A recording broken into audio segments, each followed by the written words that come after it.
It is Wednesday. RawMikeRichards.com, broadcasting live from the DKI studios in downtown Toronto out of the Pacific Junction Hotel. Coming up today, owner of the Toronto Rock, Jamie Dawick. They get ready to take on the Saskatchewan Rush. And a cool promotion about it, where they're taking a portion of that money and I believe putting into one of the Gord Downie Foundation. So, I mean, that's just, when you're nailing that, you got something going. And, of course, as always, you go to a Toronto Rock game, you're getting your money's worth. The Leafs lose to the Flyers. So what about Austin Matthews? What's going on? What's happening? Russell.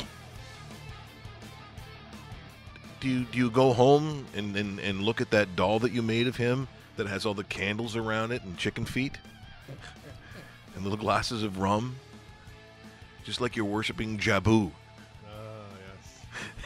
Yes. And go, why are you hurting me? Come back. Austin, I love you. I freaking love you. Russell, I can hear noise. What's going on in there? Leave me alone. Oh, what happened there? That's nice. NFL playoffs. Is that cutting out, or is that just on my headphones? Well, it was cutting out. Okay. That's Yeah, okay. Russell doesn't even know. He's so upset. You know what? The band's tired. But we get a lot of great comments about our opening song. Oh, yeah, Like I got yeah. tons of people. Who is that? Who are those guys? What? Yeah. It's a great riff. Yeah. Yeah, riff. And is, of course, Nerdcast. That's Volbeat. But they come up later in the show. So we'll talk some NHL hockey. As I mentioned, we're also going to talk a little NFL playoffs in terms of what those matchups could look like. And, you know, as much as we play believe or not believe, you know, it's getting a little tricky right now simply because you got to figure out who's playing quarterback. And, of course, as you spin that wheel of fun, if you're Green Bay, the only thing about Aaron Rodgers coming back, should they even get a chance, and let's say they go into Raleigh and they beat the Panthers, Dave, the next week they have Minnesota. And Oh, I know. and then even if Detroit doesn't have anything to play for the last week in Detroit, you're still going to Ford Field. Like, it is a rough and difficult road. Not that phases, I would think, Aaron Rodgers. I don't know if you saw his picture on Instagram. I did not. He's a gunslinger. There aren't many of those guys left. Most of the guys coming out of college now, or at least a good percentage of them, they play a certain system. And when you're a system quarterback, it's really difficult to carry a team on your back. There was a day where, you know, there were a lot of guys coming out. There were a lot of sort of Brett Favre type guys. Even, you know, when you look at the Carr brothers, David and Derek, you know, there were guys that would come out and they could sling it a little bit. And now there's a lot of managing, Dave. There's a lot of managing what you have. And depending on the kind of offense that you run at your level of NCAA football, it may not necessarily translate to what happens in the pro game. So it becomes a little more difficult to figure out what guy that you're drafting, you know, who's coming out, you know, whether it's Rosen or Darnold or who happen you think that's going to be. It's tough. I mean, Jared Goff, for instance, was kind of put in that category. But that transition to pro wasn't exactly the easiest thing for him, even though basically he still continued to play in his backyard where he played college. And it's happened this year, but the reason to me that's happened is their coach. Like, you've got to be in the right place at the right time.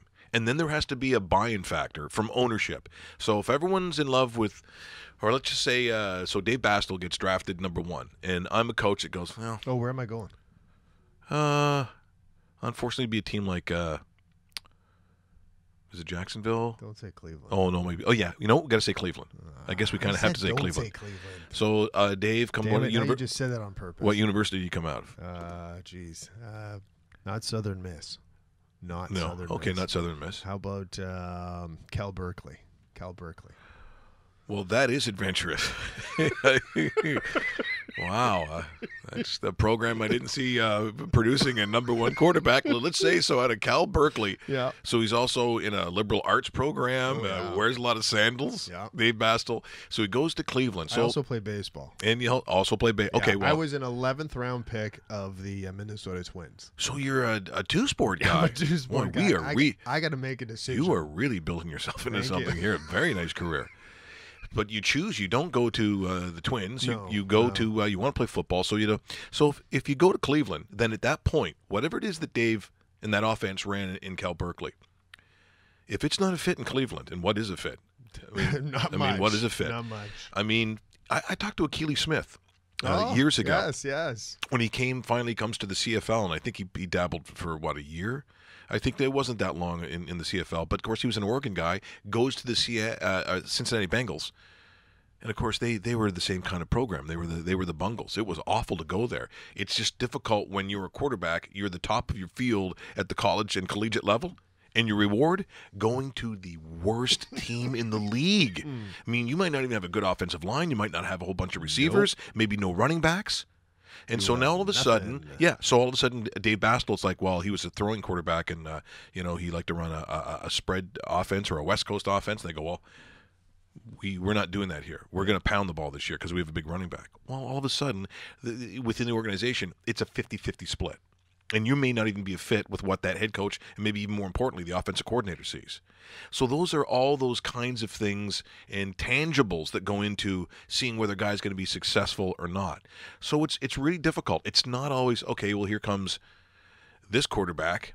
Well, it better be a fit. I remember a guy like Coach Hank Stram, who did color on, I guess it was CBS Radio, I want to say, that did all those games. Okay. Hank Stram was known as one of the sort of offensive gurus of his time. He was made famous with Kansas City. If you've ever seen any of the old NFL films, he was the one who said he wanted to matriculate down the field. I mean, he was, if you get a chance, look it up, Hank Stram, unbelievable gold. When he was doing his stuff with Jack Buck. Yes. Yeah. Right. Yeah, Jack Buck. The father. Yeah, those were that was the play-by-play team, certainly on radio. And Hank used to say all the time when Doug Flutie was going back and forth, and most of the time he spent in Canada, he couldn't believe that someone south of the border couldn't figure out a way to use his talents at the NFL level. And sometimes I think that way too. Not necessarily just a CFL translation, but when you see a certain talent, if he really was that good at the collegiate level, at some point, my belief, unless it's an offense that is so crazy or he's got a skill set that's way off, can you not develop a scheme schematically to have a quarterback play better? And that's why I'm saying a guy like Jared Goff, that's what happened. That's exactly what happened this year. They've got a younger guy, offensive-minded, obviously, from his previous job as an OC. He had basically the same team as Jeff Fisher did the year beforehand. Yep. So what's the difference? Well, number one, Todd Gurley, at some point to me, a healthy Todd Gurley is going to be a Todd Gurley. The guy's a beast, and they can do a lot of stuff with him. They've got him in a situation that allows him to win. And that, to me, is coaching. It's why Pierre McGuire in the show, and we always used to say, coaching matters. Look at Mike Babcock. I would say that probably Jake Gardner is playing some of his better hockey because they're taking some of those decisions that they allowed him to make under previous coaches.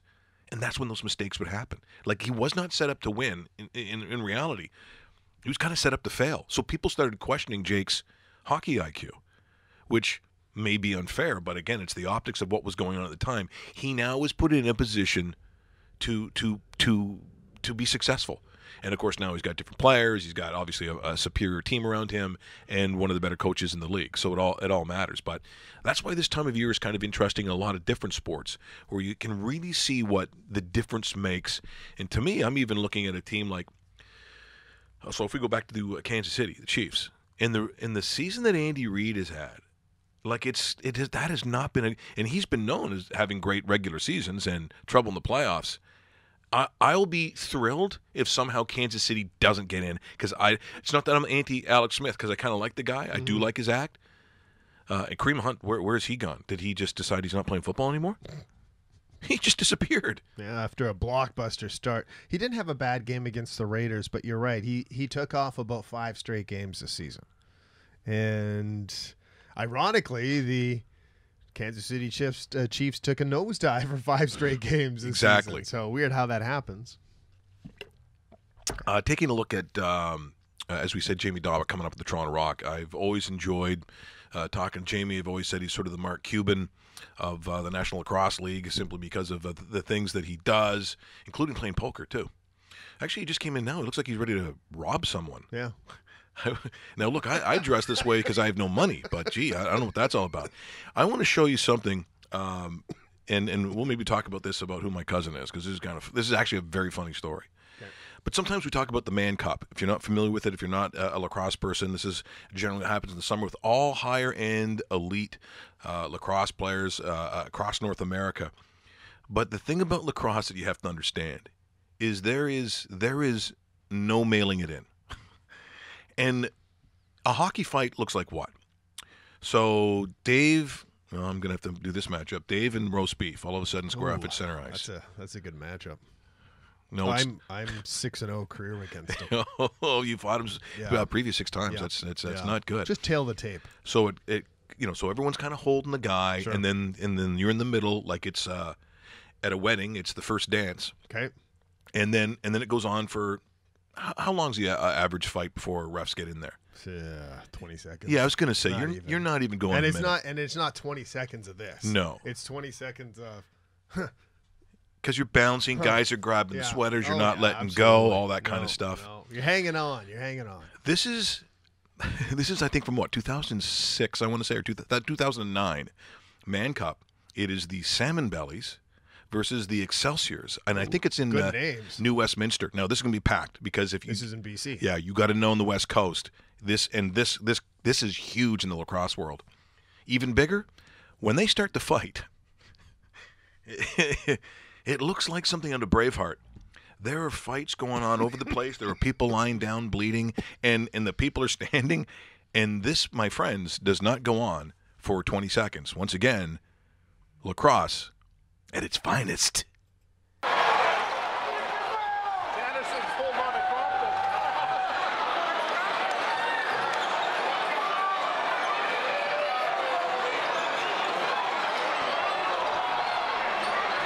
Now, as you can see, there appears to be a trainer or trainers down attending to somebody. Then there are fights all over the floor, and it just sort of continues. If you're someone who is faint of heart, or you don't like that kind of contact, don't play lacrosse. Seriously, this is the ultimate man's game. They are, in terms of athleticism, in phenomenal shape. And by the way, they're not getting contracts for 5 years for $60 million, these guys. They play it because they love it. And it's the one thing you got to really like about the sport. And, obviously, what I'm watching on the screen. Has it been 20 seconds yet? It's been a couple of versions of 20 seconds, yes. This is what would happen generally when the Vikings would go and raid a village in the 1700s. Except these ones have goalies. Look at this. How do you not love this? And by the way, probably the price of the tickets each, $20, maybe. There you go, a little Mann Cup action. We're going to talk more with Jamie Dawick in a couple of minutes. Let's take a look at last night's game. There you have a Leaf team, Dave, that short of their star, but in reality, I think that's what happens. They're a young team. They're not always going to have these great nights that I know people sort of expect all the time. And last night, you have a team in Philadelphia that they kind of turned the corner a little bit. Yeah, no, it seems like 4 games in a row for the Philadelphia Flyers after getting skunked for 10. Russell wants to pipe in on this because I sent Russell one of my nightly texts. Oh, you looched him? And maybe Russell wants to share that with me. Let's change music. We can't go to the dramatic music. Just to kind of get into that. And I thought, you know what? This reminds me of something I could send to Russell. And here we go. This happened. This happened after the game's first goal. I saw the replay again, and then I decided to send it to him. So, Russell, take it away. Are you going to read the text? Yeah. He said, first period analysis. Hyman should take more defensive zone faceoffs. See, he's just being an asshole, isn't he? That's terrible. That's mean. I've never seen a guy beat more clean. I've never seen. I wanna face off against Zach Hyman. I want in on this. And Hyman honestly hasn't been that bad on the faceoffs. He's taken a lot on the penalty kill. He hasn't been that bad, but that one was just. It's like you were playing bubble hockey and the puck flew out of the ice and just went straight back to the winger. Yeah, and that's when the other guy goes, "Hey, this thing's broken, man. Every time we go in there, it's going to the other team." Oh, it's hilarious. and you know what? Maybe the icing on the cake for me was they shoot Mike Babcock on the sideline on the bench, and he's sitting there doing the slow clap to the linesman, which was outstanding. Yeah, that's, because you know what? The linesmen in these games and sometimes throughout the NHL this season are a bunch of camera stealing hogs that don't know how to drop a goddamn puck. All you have to do is sit there and drop the puck. That's annoying. All you have to do. When you kick out Patrick Marleau from the face-off, a 20-year vet, because he's an inch over the line, check yourself out, because you shouldn't be in the National Hockey League. It was a garbage move. Hyman comes in, totally outmatched. Shouldn't have been that outmatched, but it should have been Marlowe's draw to take to begin with. But it was just, the whole circumstance of it was kind of funny, and I love the conclusion on Babcock. Well, before we get to Jamie, is there any more clips that I want to play today? Because I do want to get some stuff. And by the way, Frederick Anderson letting in the game-winning goal was terrible. Okay. I did not think that was a goal that he should have stopped that goal. That's what they call a parting shot. Is what they call it. Just saying. What do I have on this roast beef? What do I? We got Nordiques Bruins, Flyers Leafs in the 70s. Oh, okay. Let's just go back to the way it used to look. Because we just had the Flyers and the Leafs. This is 1976, by the way. 1976. Wait till you see again. I think of that period of time, and I think of the Flyers. And look, there's a lot of faces that you're going to see if you're a Flyers fan. But for me, it was always about Bernie Perrant and that mask. Yep. And when you were a Leaf fan, I'm thinking, why are we even shooting? Because we're never going to score. No one is going to score. Bernie Perrant was that was the ice in your veins kind of guy. Like just cool under pressure before, a lot of guys, look, even in that era, Doug Favell, who played for the Flyers, you had Mike Palmentier, looked like a circus act. I think Wayne Stevenson was with the Flyers just after Bernie, too, in the early 80s. And no one was as cool, but look at some of the names that you're going to hear. And here's the one thing to notice about this clip. There's one thing and by the way, this is the Philadelphia play-by-play team doing this. Yep. This is the quarterfinals. When you watch Boris Salming, because sometimes when you look at some of the older hockey, you look at the skating, you look at the technique, even stars of the time, and it is almost unique to that time. You can tell when they played. Watch how Boris Salming skates back in 1976. Seriously, Dave, he's one of those guys that is almost transgenerational, where I think... Careful with that name. Yeah, I know. You got to be careful. And trust me, what I know of Boris Salming, that would have been tough to hide from what I hear. Watch how he skates. He still looks like he could play today. This is 1976 quarterfinals. Take a look at this. Flyers down to their minimum of 3. The lone forward, Lonsbury, 4 checks against Toronto in their own. What an athlete. Here comes Boris Salming. Up to center ice. All Leafs up. Across the line first was Neely, but Salming carries in and play continues. Salming, top of the slot. Right face-off circle. A drive by Sittler, deflected in the backboards by Perrant. Sittler gets his own rebound. Deflected out of the zone by Jim Watson. Flyers will get McIlhargey back in 1 minute. Puck hops over the head of Sittler to the Flyers' right wing corner. McDonald. Has Ferguson wrapped up. Jimmy Watson trying to clear out. Kept in by Salming at the right point. Takes the shot. McDonald drives. Good pad save by Perrant. Knocked down by the glove hand of Sittler, and the face-off will be outside as Sittler advanced that puck with a glove hand.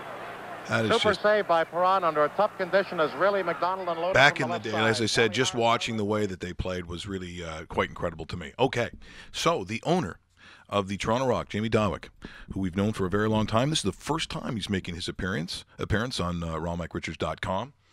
And as you know, the Rock have their game coming up against the Saskatchewan Rush. And so we're going to watch a little Toronto Rock action. And on the other side, the owner of the Toronto Rock, our good friend Jamie Dawick.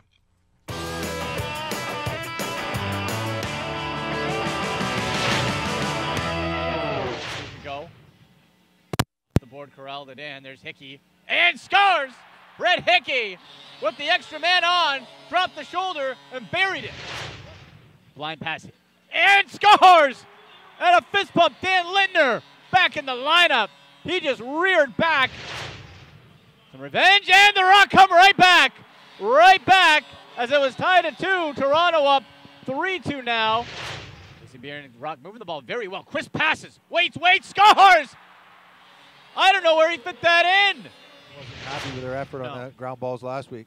No, in the transition, getting on the floor much faster too. Schreiber with a laser beam, who came into his own after returning.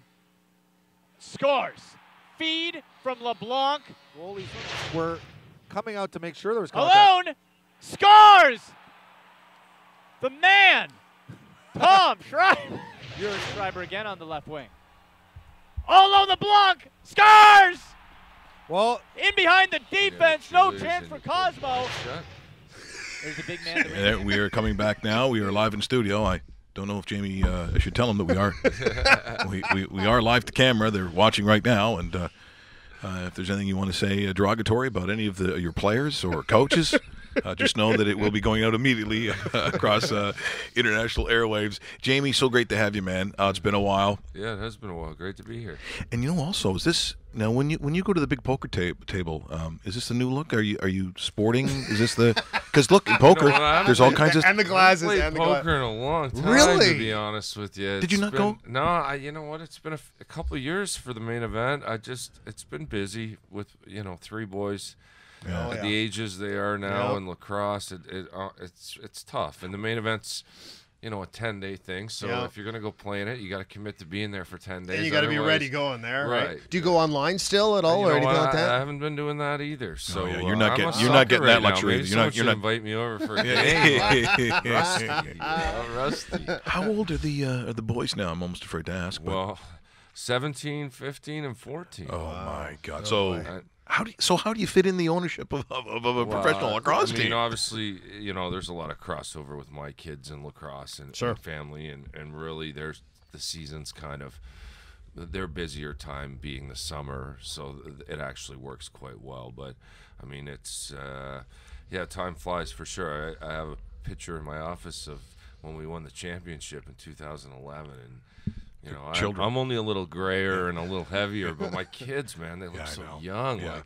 That's the ones that make me go, we need another one of those. We need to update that photo.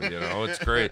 It's crazy. But and the other thing too is, talking to so the Rock cheerleaders were in there, and of course with the Rock roadies who and the closeness that lacrosse fans have with the team. It's different than other professional leagues, and there's a family-like feeling to it. So it's not just this team that they're in tune with or they follow. They will go back to day number 1. So when you start talking about your kids, they're more than aware of probably how old they are, their involvement in lacrosse, and I think that's what really makes professional lacrosse, certainly in this city since you've owned them, really quite different. So regardless of what the attendance is, they're there for a very specific reason. It's not because maybe corporately they got some tickets that night. It's completely different than a Leaf crowd. They're there because they love that sport. Even if the faces changes, if they change, they're still coming to the games. Yeah, our fans are great, and I think a big part of that is the accessibility to the team and the players and everyone. No one feels like they welcome. They might tell you differently, but I almost think the players welcome that. Hey, are you so and so that play for the Toronto Rock? Whereas when you think of these other guys that get harassed all the time, these NHL players, whatever it may be, You know, they want nothing to do with you. So I think that and they just see him around there. The accessibility is the key, and that's why there is such a family atmosphere, I think. So we should tell everybody your home opener on Saturday the 16th, Air Canada Centre, Saskatchewan Rush.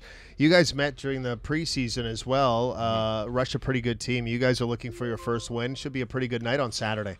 Yeah, I mean they're as good as they come. You know, they lost in the finals to Georgia last year, but they won the 2 years before that. And you know, they seem to be getting better, and we stole a player off them, you know, a guy that we're pretty excited about having here in Adam Jones. Didn't steal, paid a heavy price for him, but you know, they just Derek Keenan, who was here for a long time, has done an awesome job with that team, and they are a powerhouse, and you know, great challenge for us for our home opener, especially coming off last week's performance. So you know, they'll be up for they better be up for this one. Yeah, no kidding. And to add to it, Mike, and of course, Jamie, you know about this. $1 of every ticket sold is going to the Gord Downey Fund. Is that yeah? Correct? It's pretty cool actually how this all kind of came about. You know, a lot of hip fans huge. On the team, and you know, watching that documentary and the whole thing with Gord and his hats, and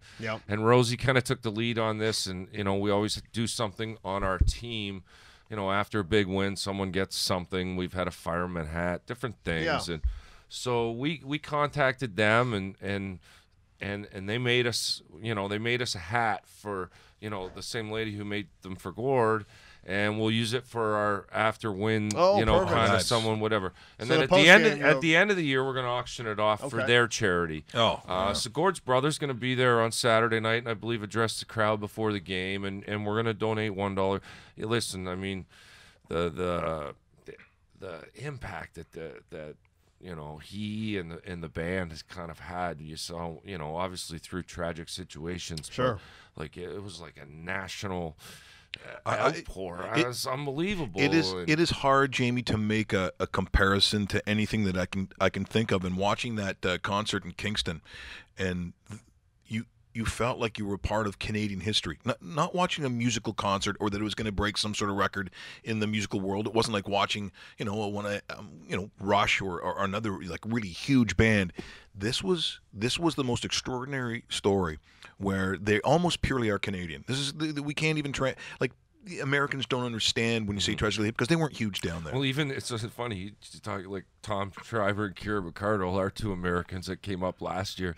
You know, when they came up here last year, they didn't even know who the Tragically Hip was. No. But now, you know, there's an email going around. What do you guys want on the game list? And Tommy says, you know, like, he wants his Betty Davis eyes and some Tragically Hip. You know, and so, but it's you know, Canadian. It's one of those, it's, you know, iconic bands, and so this is an awesome cause, and you know, if anyone ever wanted to come out to a game, I mean, you're supporting something that I know is dear to everyone, and their foundation's done an unbelievable job in raising awareness for the Indigenous people and stuff like that. So this is a big deal, and you know, we hope that we can spread the word about it and come out and support a great cause, and you know, it'll be a great night. You mentioned Rosie, and it also reminds me of, you know, sort of if you go to a game, there's Bruce Barker, and it really made that sort of a part of the crowd participation, of course. And then he had his stroke, a couple of years ago. So I know he'll be watching today. So Barks, here's a shout out to you. There's your Barks. Yeah, we miss Barks. You know, and Hammer's kind of taken over the role there, and he's done an awesome job too. And it's kind of like the evolution, kind of like with the team and the players as well. And you know, we hope Barks is doing well, and you know, we miss seeing him around. We've interviewed you countless times, but I never ever asked you this, and I've always been curious about this. When you're at a game, you know, you're obviously a fan, but you're actually the owner of the team.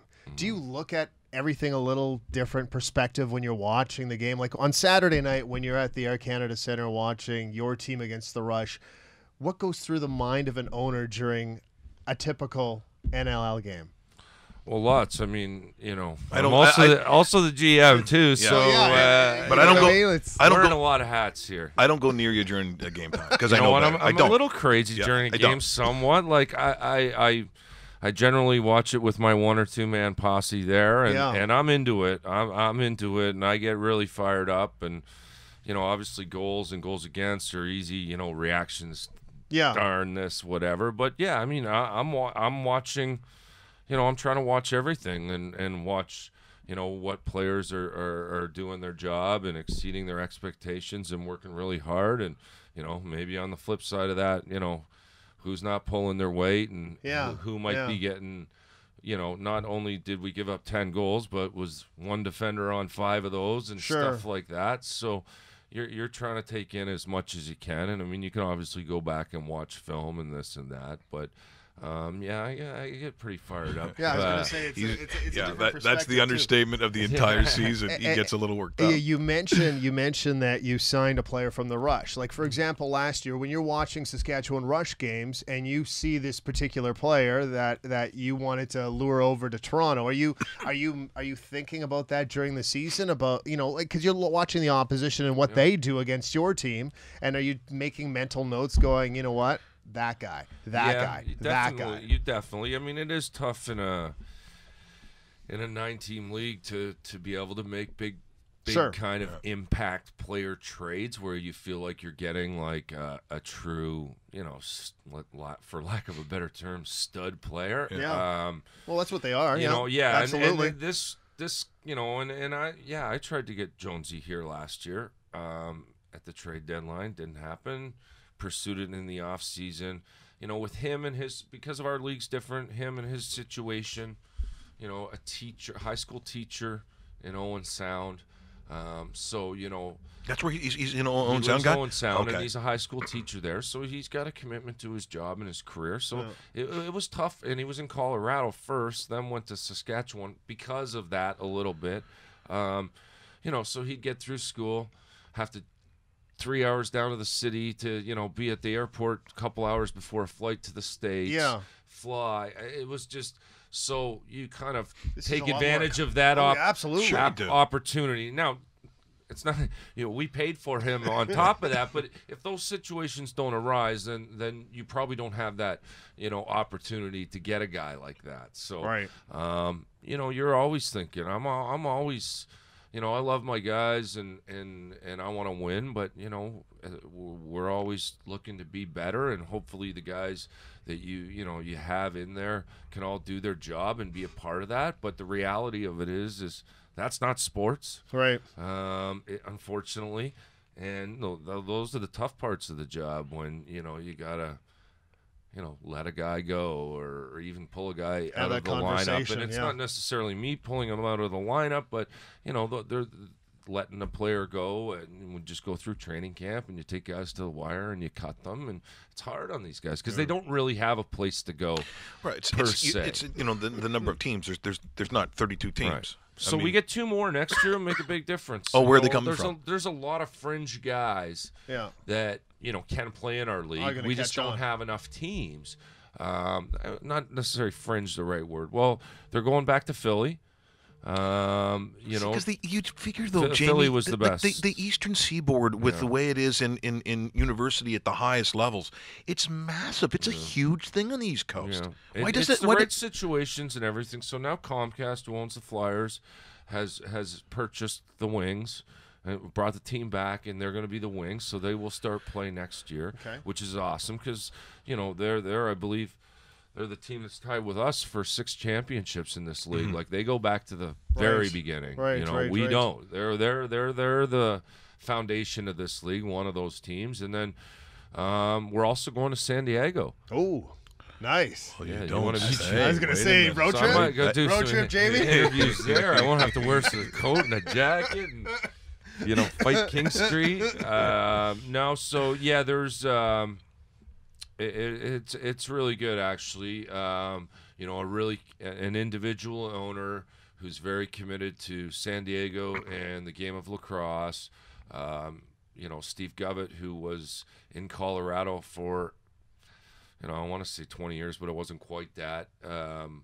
running that franchise, going through their from the inception of that franchise, as a new team and all that, leading the charge down there, and they're going to kill it. And California's a great lacrosse market, and those guys know what they're doing, and that town, I think, is starving for professional sports. And yes, they are. They're hurting bad. I think it'll be a home run, and road trips won't be that bad. I'm sure they'll have no problem attracting some free agents. I think so. Say, do you want to come live here for 5-6 months in the winter? And then you go back home to Ontario.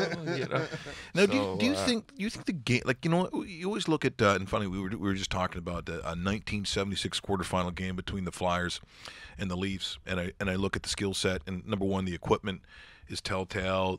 The way that even the guys skated back. I mean, the game has changed so much. Does that happen in lacrosse? Do you think necessarily it's changed? Because it's one of the oldest sports in the history of North America. Has it changed that much for you? I think the biggest thing that's changed in the sport of lacrosse over the last 10 to 15 years is the fitness level of they're the freaks. They are freaks that play it. Because, 10 to 15 years ago, there was probably no one on a team that was really in shape. Yeah. And now you walk in a locker room. No, they're ripped. It looks like they're casting for 300. The movie. Absolutely, it's ridiculous. And now it is. If you're not that, you're in trouble. Yeah, you're not. I mean, you don't have to be that ripped, muscle, whatever, but you need to be in unbelievable shape and cardio and all that stuff, and you need to be strong. And it's a physical game, and I think that's the biggest change.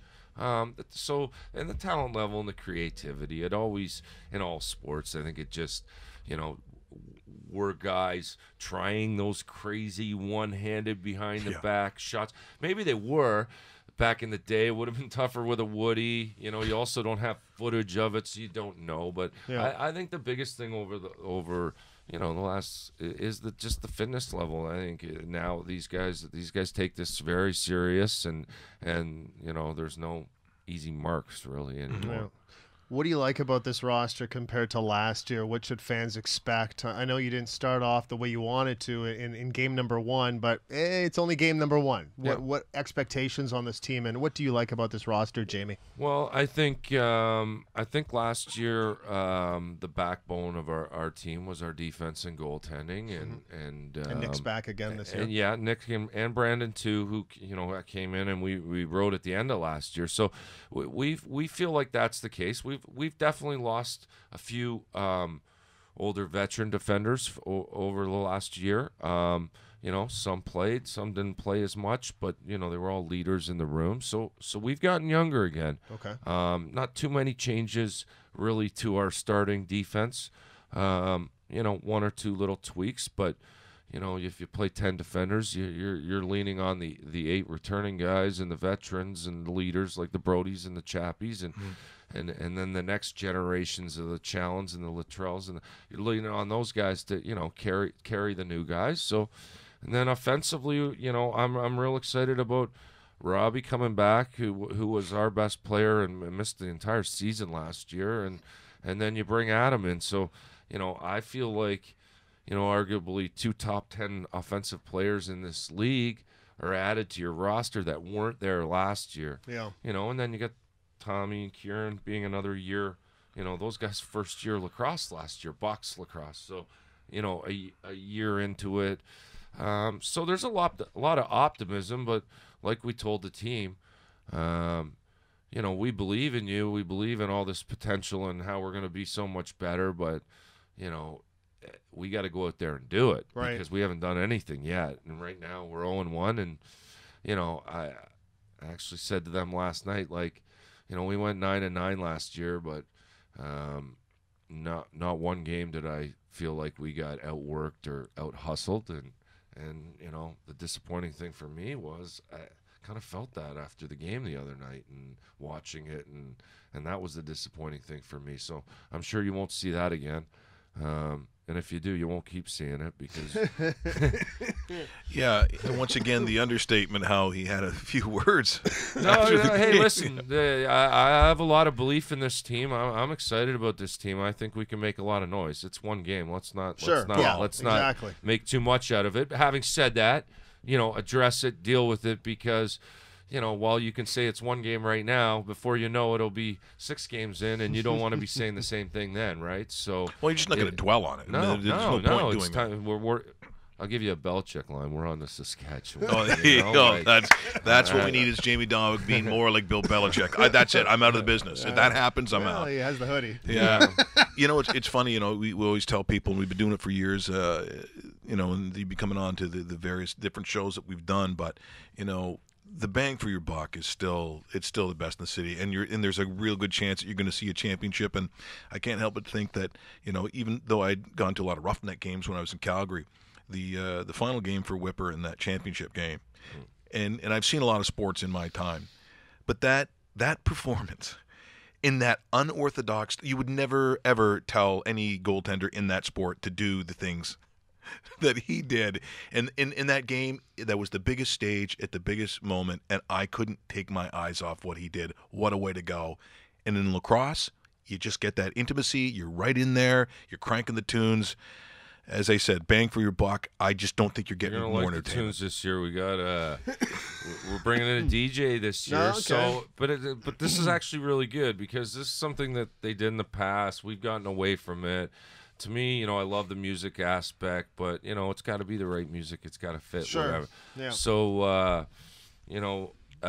guy who actually played for us a few years ago, Nick Diachenko, goes by Sweet Lou, and he has that's what he does for a living. Yeah.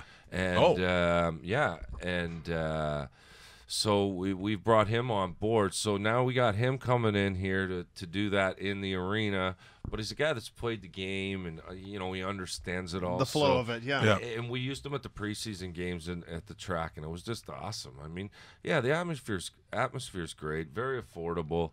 I think, like I said earlier, if you're ever going to pick a game, come out to one where we're supporting a charity and sure. there's money this going is the time to a to good go. cause. Come, I'd be more than happy to, write a check for $10,000 to, because we get so many people out there. So the more the merrier. It's awesome. I say to people all the time, I just sit there and we work on it, man. Don't people say, oh, why don't they get more? Like, we work hard at it. We have a team that works really hard to get more people in the building.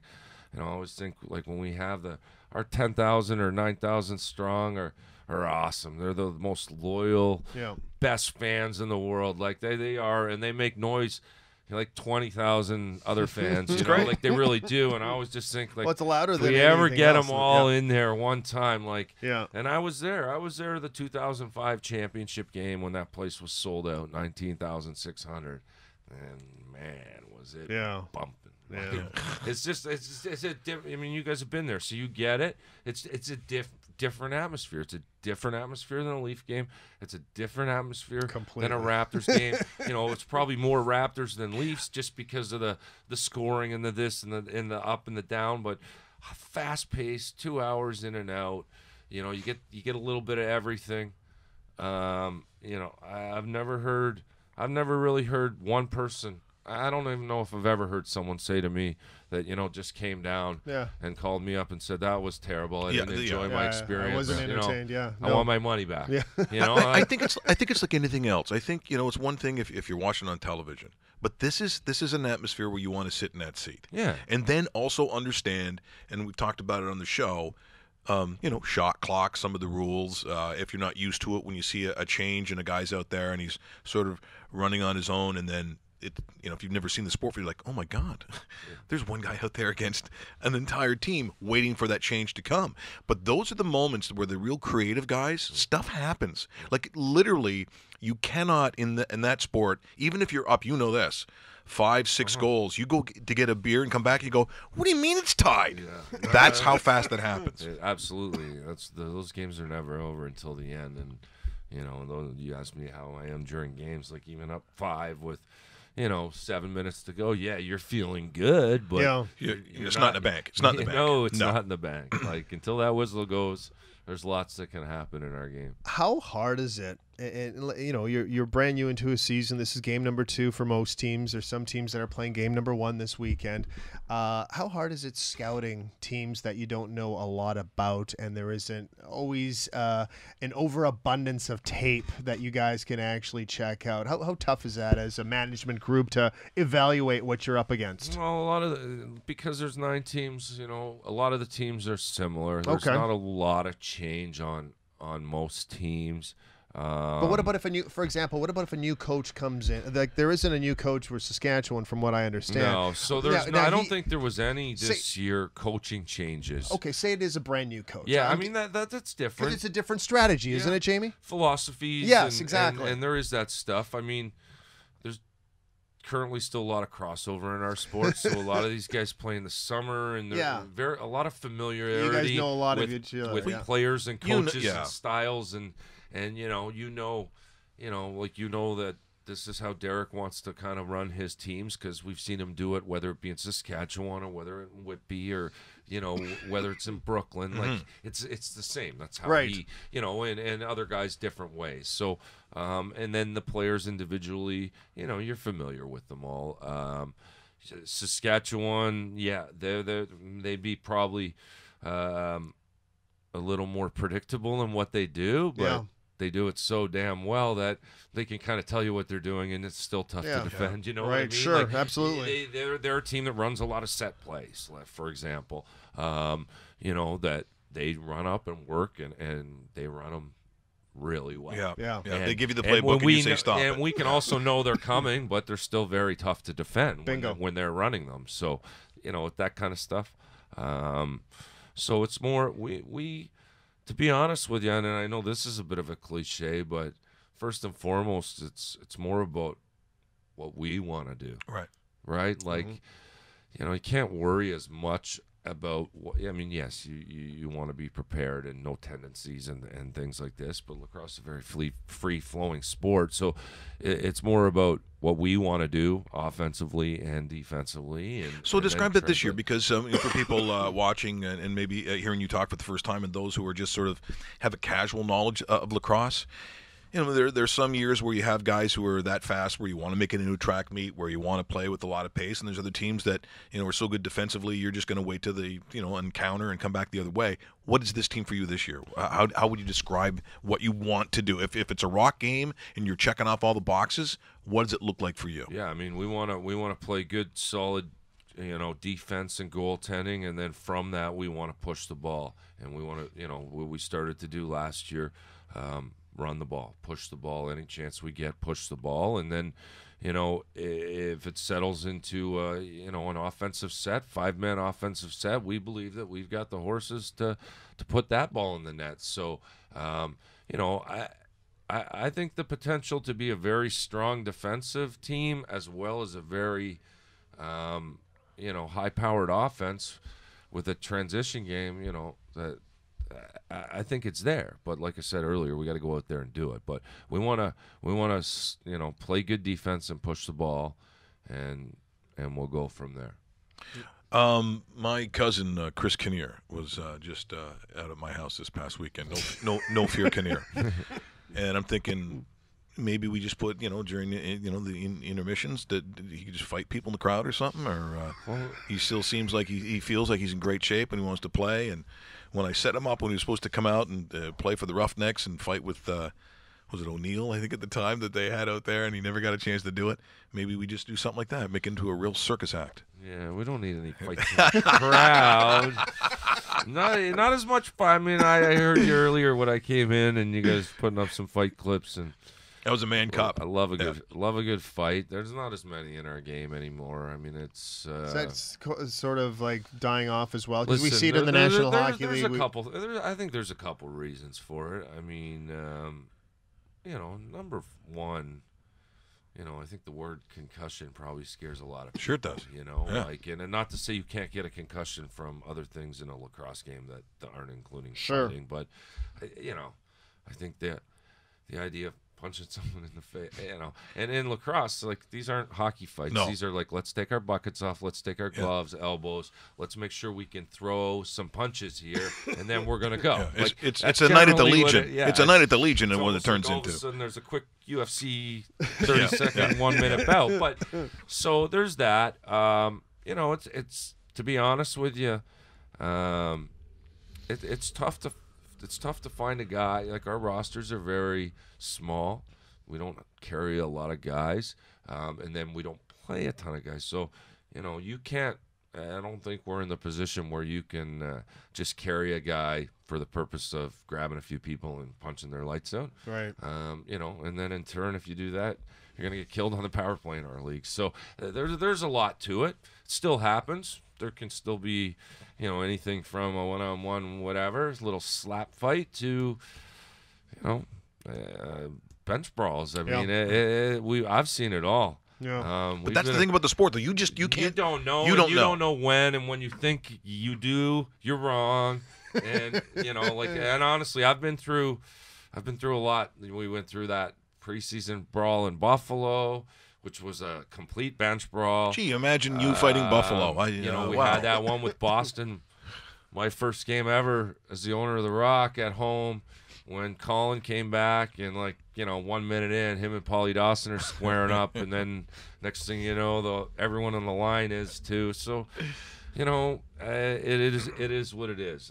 I like that it's still part of our game, but I guess it's better that it's kind of limited occurrences. In terms of the league this year and the team that people are looking out for, can you really say that there's one team that sort of has got the belt right now? Well, Georgia's the champ. Yeah. Most people believe they've only gotten better. I'll still put Saskatchewan up there. I mean, they lost in the final last year, but like I said, won 2 years before that, so they were on the verge of 3 in a row. I think those are the two teams that are clearly 1-2 in no particular order in our league, and until someone knocks one of those two off, they're the two to beat. So no disrespect to anyone, because 9 teams, everyone's good enough. Sure. If you don't show up and play hard and play well, you can lose to anyone or beat anyone if you do that and play your game. So it's not like other leagues where you've got the number 1 ranked team playing the number 32 ranked team, and it'll be a what's absolute shocker if they were to beat them. I think that'd be probably like the Leafs and the Habs right now, right? Got a few Hab fans on the team there. They're Arrow brothers like that one, but so it really is any given night, right? Mm-hmm. And that's why but you got to bring it. Just a reminder, so it's a 7 o'clock start against the Rush this Saturday. If you're waiting for a chance to go where it sort of ties everything together, if you've never been, I would suggest this would be an awesome game to go to. If you're waiting for Buffalo, then a couple of weeks later, something like that. So go and boo your ass off on those guys, but to me it's funny, having looking at leagues where there's stuff, to me the old sort of Rochester, like who was more hated? Was it Rochester or was it Buffalo? Well, in terms of heated, both of them for different reasons. It's for me. I would say right now Toronto's biggest rivalry is Buffalo. Not to say our rivalry with Rochester's been a good one. Yeah. I don't know. That's always seemed a little more respectful. Like a respectful rivalry to me, whereas the Buffalo one, there's not a lot. I don't want to say there's not a lot of respect, because I got a lot of good friends involved in their organization. Sure, yeah. But I think there's a little more hatred between those two teams, and that's just how it works. When Kolaski, one of those years that he played, so we went down to the playoff game, and Kolaski, who has always been very happy that, during his prime when he's playing with the Roughnecks, I said he was one of my favorite athletes. So if you're watching, okay, you were one of my favorite athletes. Very annoying when you do that. Then he sees me after the Buffalo game and goes, "What, you're booing me now?" Yeah. you see your jersey? Yeah, it says Buffalo. I'm booing you now. Yeah. That's how that works. That's how it is, man. But they got us, so hats off to them, and we'll get our chance to get them back in a couple weeks here. A little start New Year's early on the 30th of December, and let her go. Awesome. Jamie, thanks so much for Thanks coming for having in. me, guys. Always a pleasure. Thanks, it's so good. It's great seeing you. People are probably saying, where are the girls? Take it easy. Yeah, they're coming. Do you not see what happens up. to Matt Lauer? Brought me in. You can bring the girls in the next 5 times as well. Yeah. Right? And I said to Hammer, I go, yeah. the girls are on Richards. Does he not want me to go on? He's like, well, not. He didn't ask about you. And I go, okay, well, you know. Yeah, people are saying, take it easy, Matt Lauer. Look, everything's appropriate. I had no button that locks the door when they do, so they can't leave. Okay, so up and up. What? We should also talk about tomorrow a little bit too. Yep. Yep. In that You want to go do karate in the garage? no one will be here for some obvious reasons. Roast Beef has you have exams. Is that correct? Yeah. He's doing very well in school. Yeah. Really good with plasticine from what the teachers tell me. You're getting A new tooth put in my mouth. new tooth, and I'm going back to Sunnybrook where. Okay, they're putting a balloon up my ass. This is what happens. This is how far we've come with rectal cancer. Now it's a balloon up my ass. Way to go, guys. That's what he said. So no show on tomorrow, as we apparently are all very busy. We'll be back on Friday. Remember, Phil Gray from Sports Interaction is back on Friday with our Pick-a-Palooza. Yeah, we'll do all your picks there. Remember to register to rawmicrichards.com for your chance to win the Raw Mike Richards exclusive Blade tape. And go see The Rock. Do it. 16th of December.